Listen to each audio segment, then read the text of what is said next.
in walked this beautiful girl, and I said, wow, who is she? He said, would you like to meet her? And I said, yes. And he introduced me to her, and she gave me a cold shoulder like I'd never had before. And that was the end of that. A week later, we were to sail on the good ship E.B. Alexander for Bremerhaven. And the ship was to leave at 2 p.m. Well, if you're in the military, you know you're not going to leave at 2 p.m. At 5 o'clock, they were getting ready to leave, and down the pier came this girl on a forklift sitting on top of a baggage. And as they were about to pull up the gangplank, she leaped on board. They threw her bags on board.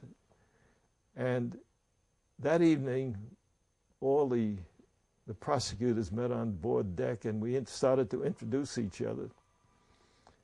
And I got up and I said, my name is Bob Rosenthal. And with that, this girl who had given me the cold shoulder, who happened to be Phyllis Heller, who I ultimately married, came over to me and said, oh, you're Bob Rosenthal.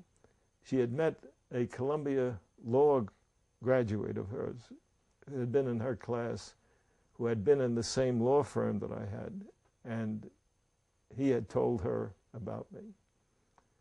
And we were on board ship for 10 days, and we were engaged 10 days later. We spent all of our time together. And we got to Nuremberg, and we were ultimately, well, in Nuremberg, we couldn't get married right away because we were in a military-occupied country. Even though we were civilians, we were under military rule.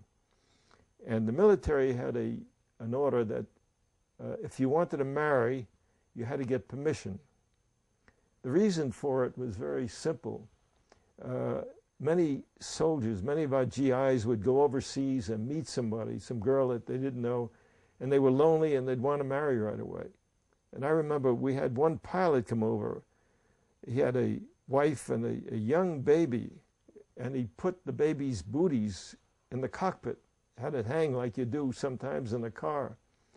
And within a couple of weeks, he met an English girl and he wanted to marry her.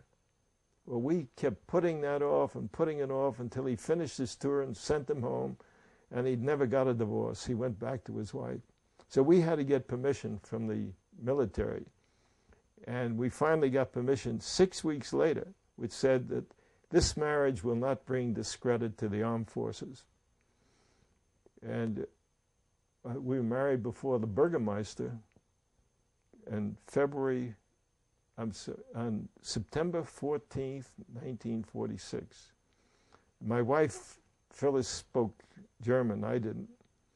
And the Burgermeister spoke German, and he said something to her, and she said, jawohl, and he said something to me, and I'm not about to say jawohl unless I know what it's all about. So he repeated that 3 times, and now there was an electricity in the air. So finally, when he repeated it once more, my best man gave me a shove with his elbow, and he said, jawohl, and I maintained that he married Phyllis and I didn't. But we stayed there. Sorry, can you pull up? I just got to change tapes. Okay. I don't know whether I'm covering anything for you. Oh, no. Fascinating. I left out a lot, but I'm trying to get through it